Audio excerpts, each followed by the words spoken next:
Selamat datang kembali di channel saya. Perkenalkan, nama saya Alwi Salul Al-Falah. Pada kesempatan kali ini kita akan mulai belajar mengenai CSS ya.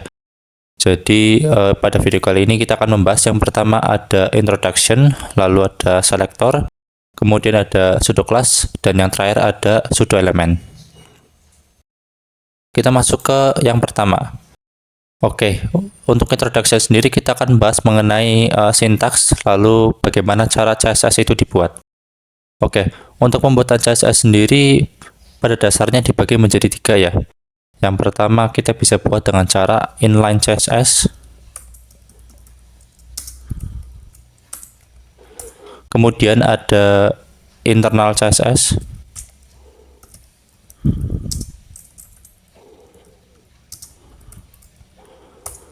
Lalu ada external CSS. Nah, untuk inline CSS sendiri sebenarnya sudah kita singgung pada materi HTML di bagian HTML CSS, di mana kita bisa memanggil properti CSS dengan cara memberikan atribut berupa style. Contohnya misalkan kita punya tag name bernama span seperti ini, lalu kita isi kontennya. Kita simpan, lalu misalkan kita tambahkan atribut style seperti ini. Nah, dalam atribut style, dia memiliki value berupa properti CSS. Misalkan kita ingin mengubah warna tulisannya, maka kita tinggal panggil color, lalu warnanya misalkan red, seperti ini. Kita simpan, lalu kita lihat hasilnya. Maka akan muncul tulisan Alwi Salul Al-Falah dengan warna yang sudah dirubah menjadi merah seperti ini. Nah, untuk menambahkan style lain dalam atribut style ini, kita bisa tambahkan di belakang titik koma ini. Dengan cara misalkan di belakang sini, lalu kita tambahkan misalkan font size untuk mengubah ukuran tulisan. Font size kita kasih misalkan 50 pixel. Kita simpan, lalu kita lihat. Maka tulisan akan berwarna merah dan mempunyai ukuran yang lebih besar. Kemudian ada internal CSS. Nah, untuk internal CSS sendiri kita dapat melakukan styling CSS di HTML dengan cara memanggil tag bernama style. Nah, style ini dipanggil di dalam body ya, di dalam tag body ini. Baiknya seperti itu. Kemudian misalkan kita punya tag P misalkan seperti ini. Lalu ini kita kasih konten misalkan apel, misalkan seperti ini. Lalu kita kasih ID atau kelas misalkan di sini. Kelas apel seperti ini. Lalu kita dapat panggil apel seperti ini, lalu ubah warnanya menjadi biru misalkan, blue seperti ini. Lalu akan muncul apel dengan warna biru seperti ini. Oke. Kemudian external CSS. Jadi untuk external CSS sendiri maksudnya adalah kita dapat membuat file CSS tersendiri di luar file HTML kita. Dengan cara misalkan kita buat dulu file CSS-nya ya. Kita bisa style.css. Untuk nama kalian bebas, namun di sini saya buat namanya style seperti itu. Kita tulis style.css, kita buat seperti ini. Kemudian caranya adalah untuk menghubungkan antara HTML kita dan CSS adalah kita klik atau tulis link seperti ini. Link.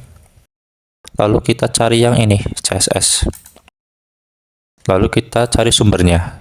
Langsung saja ya, bisa style CSS seperti ini. Oke, dan link ini ditaruh di dalam tag head ini ya, seperti itu. Nah, misalkan kita bikin tag P lagi bernama external CSS misalkan, seperti ini. Lalu kita kasih kelas bernama misalkan value seperti ini. Kemudian kita kasih style atau gaya seperti ini dengan cara value seperti ini. Ini abaikan dulu ya, nanti saya jelaskan bagaimana dan apa maksudnya ini. Misalkan kita ubah warnanya lagi, misalkan jadi green, hijau. Kita simpan, kita lihat. maka eksternal CSS ini akan berubah menjadi hijau. Seperti itu. Nah, untuk struktur dari CSS sendiri, dia terdiri dari yang pertama ada selektor, dan kemudian juga nanti akan ada tambahan-tambahan ya, dari pseudo class atau pseudo elemen di sini nanti.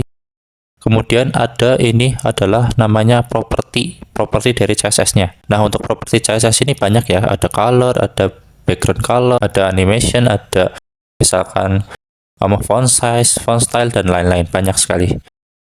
Kemudian ada value-nya, value dari propertinya, seperti itu. Oke, sudah cukup jelas ya. Sekarang kita bahas mengenai selectors. Nah, di dalam CSS ada beberapa cara dalam pemanggilan atau menyeleksi bagian elemen mana yang ingin dikasih style seperti itu. Contoh, di sini di teks apple ini, di dalam tag name P ini, kita mempunyai kelas bernama apple. Nah, kita dapat memanggil atau menyeleksi teks ini dengan cara kita memanggil kelasnya atau value kelasnya dengan cara kita masuk ke style atau di sini ya, sama saja. Kemudian kita titik. Nah, titik itu maksudnya adalah mewakili kelas. Jadi kita pilih kelasnya, terus nama kelasnya apa? Di sini ada apple misalkan, apple. Kemudian kita kurung kurawal saja seperti ini, lalu masukkan properti CSS yang kita inginkan. Seperti itu. Kemudian, selain kelas, kita juga dapat memanggil tag name-nya dengan cara misalkan kita ingin mengambil tag span seperti itu. Kita hapus dulu ini biar lebih jelas. Kita hapus, kita simpan, lalu kita panggil span-nya. Nah, untuk pemanggilan dengan nama tag name, kita tidak perlu tambahkan titik ataupun atribut lainnya ya sebelumnya. Kita langsung saja panggil tag name-nya. Jadi span seperti ini, kurung kurawal seperti itu. Kemudian kita misalkan font size sebuah ukurannya menjadi misalkan 50 pixel. Kita simpan, kita lihat.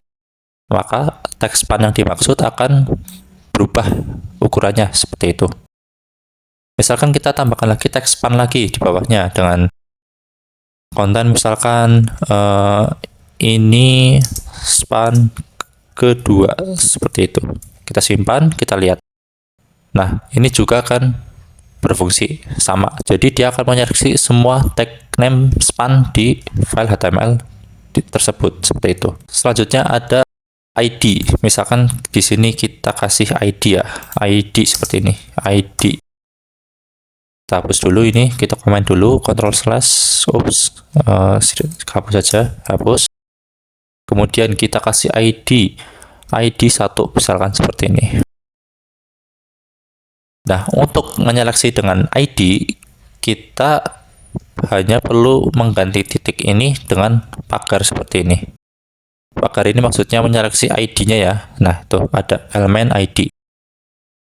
Kemudian nama ID-nya apa? Nah, kita ingin menyeleksi ID yang ini. Jadi, kita pilih saja ID 1, lalu kita select seperti ini, sama. Jadi, perbedaannya hanya pada ini ya. Ini sama ininya aja. Seperti itu. Kemudian kita ingin misalkan color warnanya merah dan kemudian font size ukurannya menjadi 60 pixel misalkan. Kita simpan, kita lihat. Nah, di sini terlihat ya bahwa teks span ini yang dia mempunyai ID tadi dia akan berubah sesuai dengan apa yang kita select di sini. Nah, apa perbedaan dengan kelas? Nah, di dalam kelas ini kita dapat memasukkan lebih dari satu value. Misalkan di sini ada apple 1. Kemudian kita masukkan lagi value yang kedua, misalkan apple 2 seperti ini. Nah, kita dapat menyeleksi keduanya seperti ini. Misalkan ini apple 1 seperti ini. Misalkan kita ingin tambahkan lagi apple 2, kita seleksi yang ini.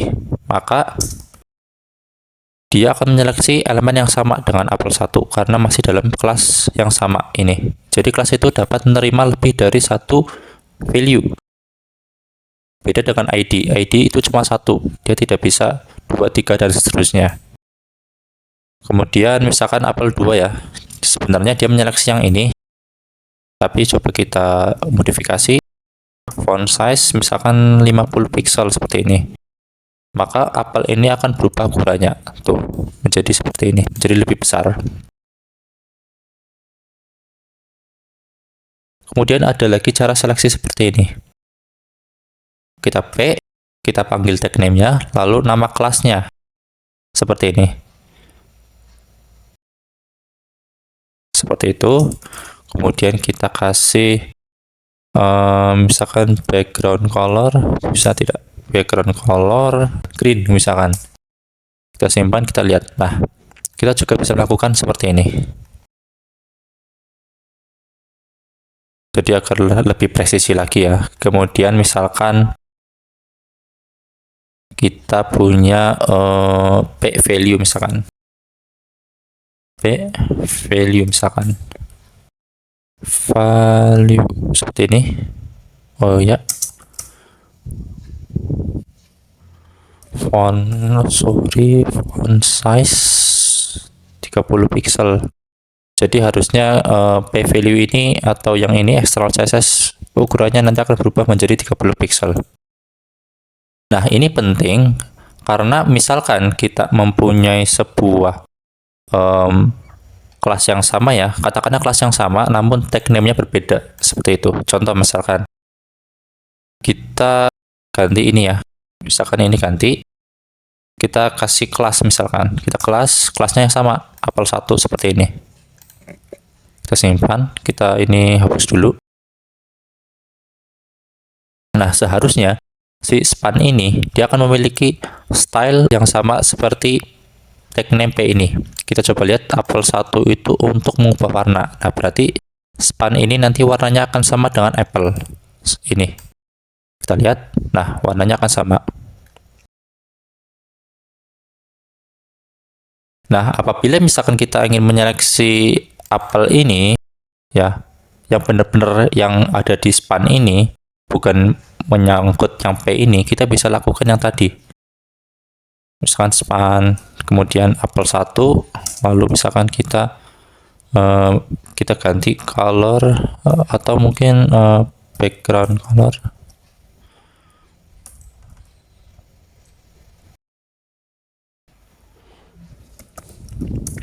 Kita simpan, kita lihat. Nah, jadi lebih presisi. Oke, jadi kegunaan dari seleksi ini adalah agar lebih presisi, karena bisa saja ada kelas name atau nama kelas yang sama, namun tag name-nya berbeda, seperti itu. Jadi agar lebih presisi lagi, kita bisa panggil tag name-nya, lalu kelas apa, seperti itu. Seperti ini. Jadi yang apel ini tidak ikut terbawa, seperti itu.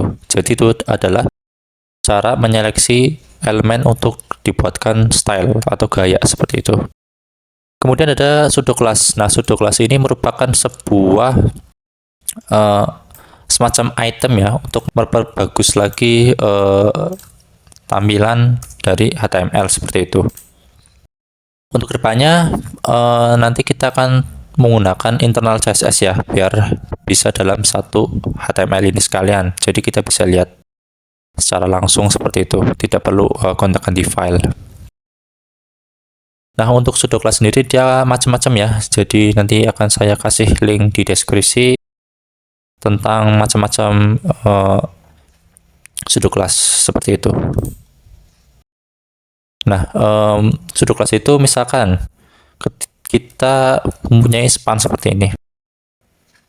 Ini kita kasih contoh ya, kita kasih contoh bagaimana penggunaan dari pseudo class. Misalkan kita punya yang namanya tulisan, namanya misalkan Alwi seperti ini.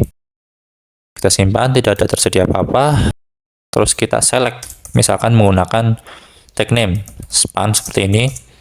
Lalu color, warnanya hijau, green misalkan. Nah, seperti ini. Tidak ada tersedia apa-apa ya. Wajar.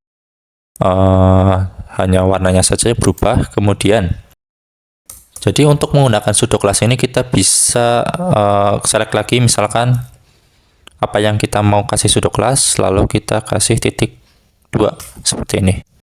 Nah, akan muncul ya berbagai macam seleksi. Jadi di sini ada misalkan hover ya. Ini hover ini biar kelihatan langsung nampak hasilnya hover seperti ini. Lalu kita rubah warnanya menjadi red, misalkan merah. Nah, hover ini adalah sebuah sudo class di mana ketika mouse kita berada di atas atau berada di elemen yang kita pilih, dia akan berefek sesuai dengan properti yang kita kasih. Nah, contohnya ini kan hijau kan. Nah, ketika mouse kita berada di alwi ini, maka dia akan berubah menjadi merah sesuai dengan properti yang tadi kita kasih. Nah, seperti ini. Merah, hijau lagi, merah, hijau lagi. Nah, seperti itu. Kemudian misalkan kita kasih contoh lagi, input seperti ini. Input berupa teks, lalu kita kasih ID, input seperti ini. Ada ya, seperti ini. Nah, terus kita select ID-nya. Select ID, input seperti ini. Input, terus kita kasih fokus seperti ini, lalu kita lihat kalau misalkan kita kasih background, coba red seperti ini, kita lihat, kita contohnya. Nah, jadi ketika input ini kita fokus, nah fokus itu maksudnya ketika kita klik atau ketika kita sedang berinteraksi dengan inputan tersebut. Misalkan kita berinteraksi ya, kita klik dash, nah maka dia akan berubah menjadi merah sesuai dengan properti yang kita kasih pada elemen input ini ya. Nah, untuk sudo class sendiri sebenarnya ada banyak ya. Nanti saya akan kasih linknya mengenai daftar-daftar lengkap mengenai sudo class. Jadi kalian bisa cek aja. Di sini saya cuman menyampaikan dasarnya dan konsepnya supaya kalian paham seperti itu. Nanti kalian bisa explore sendiri. Untuk sudo elemen sendiri dia mirip ya seperti sudo class ini. Jadi untuk sudo elemen itu dia lebih berpengaruh ke elemennya seperti itu. Misalkan kita punya coba P seperti ini ya, P lalu lorem 100, dan 20 deh, 30. Kita simpan, kita lihat. Akan ada teks ya seperti ini. Nah, coba kita select select P-nya ya. Kita P seperti ini. Lalu kita lihat. Di sini ada banyak ya. Nah, seperti ini ada banyak. Nah, tapi kalau misalkan sudo elemen, dia itu titik 2-nya nambah ya, jadi 2 seperti ini. Jadi ya sebelumnya 1, untuk sudo class ini jadi 2 seperti ini. Lalu kita lihat daftarnya apa aja. Misalkan kita ada first line, coba kita first line, apa yang terjadi. Kita color warna red misalkan, kita simpan, kita lihat. Nah, maka seluruh line ini akan berwarna merah. Kalau misalkan kita ganti first letter, kita simpan. Nah, maka huruf pertamanya aja ini yang merah, seperti itu. Jadi dia lebih berpengaruh ke elemennya, seperti itu. Ada lagi misalkan kita coba explore lagi, kita kontrol spasi, lalu kita lihat ada before. Nah, before ini dia akan menambahkan konten baru ya, konten baru tanpa kita sentuh bagian ininya, tag name-nya, seperti itu. Nah, ada lagi namanya after seperti ini. Nah, seperti itu, sama aja. Bedanya adalah before itu nanti dia peletakannya sebelum elemen dan after itu setelahnya, seperti itu. Nah, untuk before, katakanlah before ya. Nah, untuk before dan after itu ada yang namanya konten seperti ini. Konten. Nah, ini kita kasih konten misalkan Kang Alwi. Seperti ini kita simpan lalu kita lihat. Maka dia akan menambahkan konten Kang Alwi di sini. Seperti itu. Kita kasih spasi coba. Nah, maka dia akan muncul Kang Alwi seperti ini. walaupun di tag P ini kita tidak menambahkan apapun ya, seperti itu, tapi dia akan tertambah dengan adanya sudo elemen bernama before. Kalau misalkan kita ganti ke after, misalkan after seperti ini, kita simpan, kita lihat, maka dia akan posisinya di belakang karena dia after, berarti sesudah dari elemen, seperti itu. Untuk sudo elemen juga sama, nanti akan ada daftar-daftarnya ya, saya kasih di link deskripsi karena memang ada banyak dan tidak mungkin juga saya bahas semuanya, jadi kalian bisa explore sendiri. Yang penting di sini saya sudah kasih pemahaman dan konsepnya seperti apa. Seperti itu.